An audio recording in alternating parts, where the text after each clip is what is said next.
In this unit, we will explore how to use the Blend tool in Adobe Illustrator.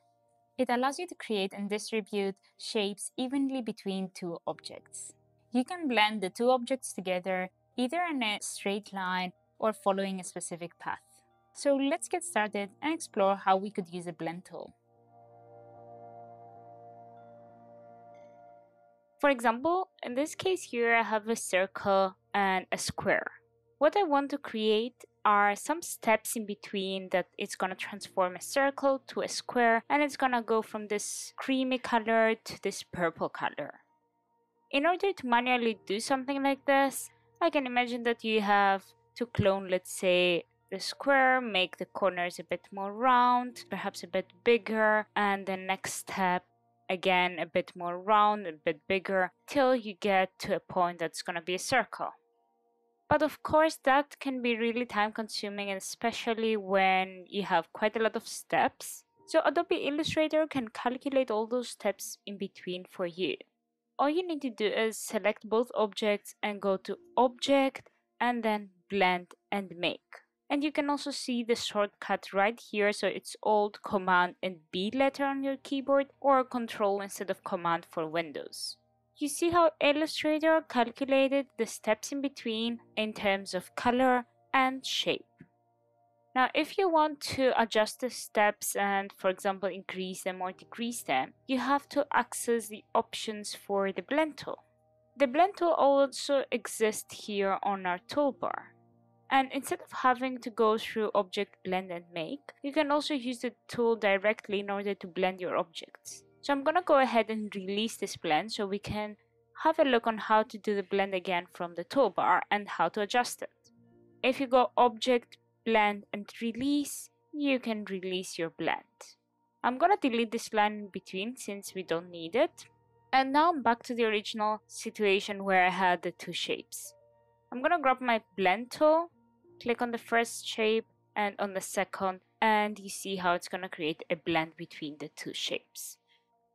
If I double click now on the Blend tool, I will get this panel here which gives me some further options.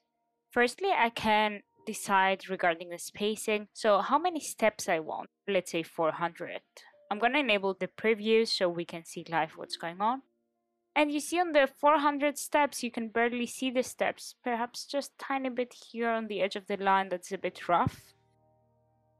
You can go ahead and adjust your steps from here, or you can also adjust the distance between the shapes. So if you want, for example, to have distance of 20 pixels, it's gonna look like that. So you have 20 pixels between each of the shapes. 200 pixels, you will have like a bigger kind of gap, and so on. The last option here is the smooth color, and it just creates as many shapes as it's needed in order to get a nice smooth transition between the colors. What I usually use is the specified steps, so I prefer to kind of have control on the exact steps and how many clones I want. At the moment, just ignore the fact that it has the option of orientation, since in this case you won't really be able to see a difference. But we are going to talk through that later on in the session. So we press OK to apply our transformation and the blending is done. Now, a few things that you can do is select your objects with your white arrow and, for example, move them. And you see how the blend is gonna adjust correspondingly. I can also grab now my black arrow so I can have the handles to rotate my object. And again, the transformation is gonna be applied also to the blend itself. I can scale it as well, so I can do any kind of transformation to my shapes, and the blend is gonna automatically update in order to match the new features of the shapes. So round corners is another one, as you can see how it transformed from a rectangle with round corners to a circle. I can of course grab it again with my white arrow if I want to, and for example change a color. So you can still edit it as much as you like, each of the shapes, in order to adjust your gradient. What I can also do is right click, arrange, and bring to front. And this way I'm gonna arrange the object the way that I would like. So the circle is gonna be at the back and the shape is gonna be at the front of this blending here. The blend tool can also be applied to lines. So let's move to our second canvas here, which I created some nice wobbly lines, which I'm gonna use in order to blend. As I mentioned before, in order to apply a blend, you have to have an open path. I have two open paths here that I'm gonna place so they touch one another, but they're not connected. I'm gonna select both of them, go to Object, Blend, and Make.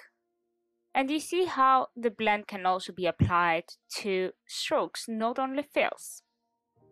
Of course, I can go ahead and increase the steps if I want to, and adjust as well the thickness of those lines. So I'm gonna access my stroke panel here to make them a bit thinner perhaps.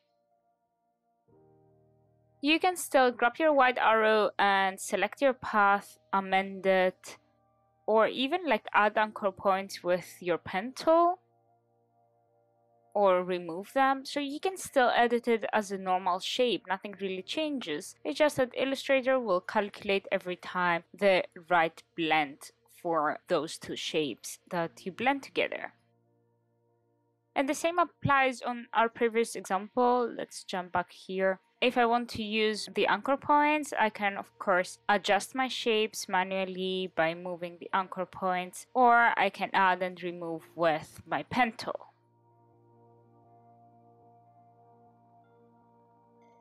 You can blend either shapes or path with stroke, it's really up to you. What about if you want to blend some shapes but following an exact path? In this case here, I drew the letter D using my pen tool, and I created these three little illustrations that we are gonna use in order to blend them. The first one is just a gradient. So if I'm gonna go to my gradient tool, you can see the colors that I used in order to shape that gradient. So I'm gonna grab it and add it at the beginning and create another clone with holding the Alt key down for the end of the path. What I'm gonna do now is select all three shapes and blend them. This is gonna allow me to blend my circles, but following the path, not in a straight direct line.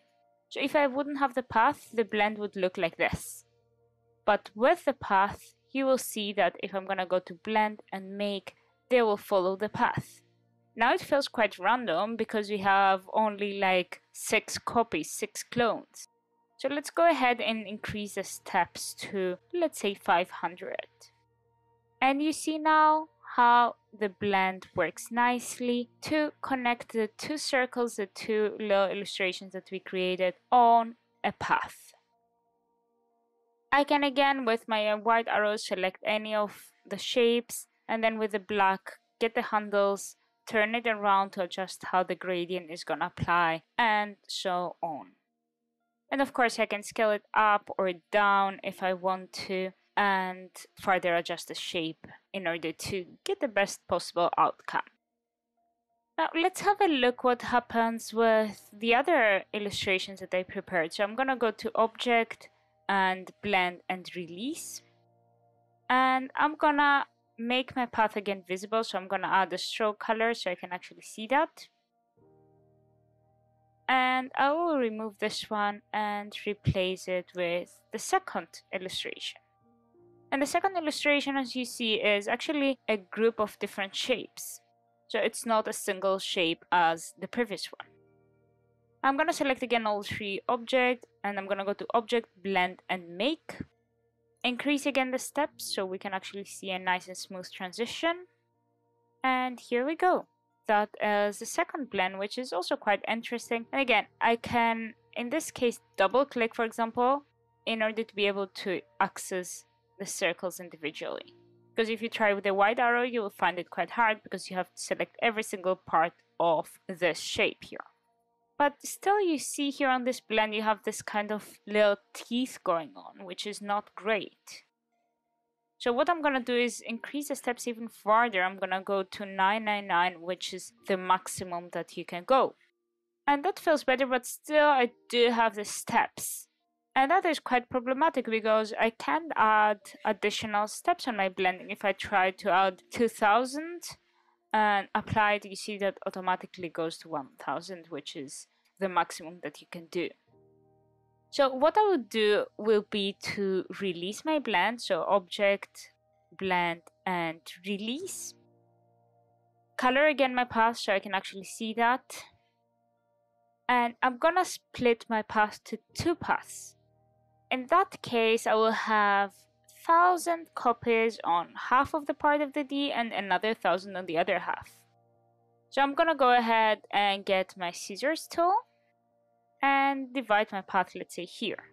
And of course I need to add on that point there another clone that is gonna be the end of that path, and one more on top of it, so copy, edit, paste in place, that is gonna be the beginning of blending with this shape here. So I'm gonna grab these 3 shapes and I'm gonna blend them together. I'm gonna go ahead and increase the steps to the maximum, and I will lock this blending with Command 2, which is a shortcut, and go ahead and do the same with the other 2 shapes and the path.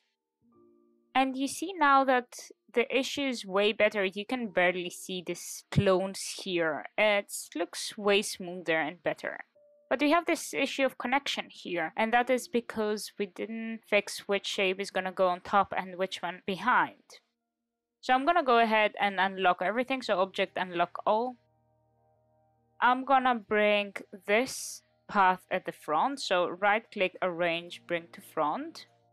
And then I will need also to send that part here. I double clicked in order to access only that group of blend.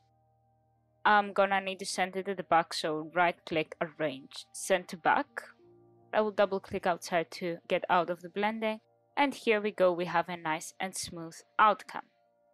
So yes, sometimes you will need to split your path in order to manage to get the best outcome. I'm gonna go ahead and undo this step so I can have again the path as a whole. And I'm gonna replace these 2 circles this time with this square that I created, which consists of 12 smaller squares. I'm gonna go ahead and blend it. So you can create any kind of small illustration in order to blend it with your path. It doesn't have to be a circle as the previous example. It can be a square, it can be an abstract shape, it can be anything. And here's the blending, which is also quite interesting. But this time what I wanted to show you is this option that we didn't analyze yet about the orientation. And you see the first icon is aligning the graphic, the illustration that you're gonna blend with the edges of your canvas. Well, the second one is aligning it with the path. So you can see the difference of how this shape is turning around in order to align with the different orientations. So what I use is this one with the align to page option. But it's up to you, and it really depends on the result that you want to achieve. The blend tool allows you to create all these lovely outcomes just by using 2 simple shapes and an interesting path. You can create a whole illustration that feels more like 3-dimensional, and it's very engaging for the viewer. I will show you more during the practical phase of this course. In the next unit, I will show you how to create isometric illustrations.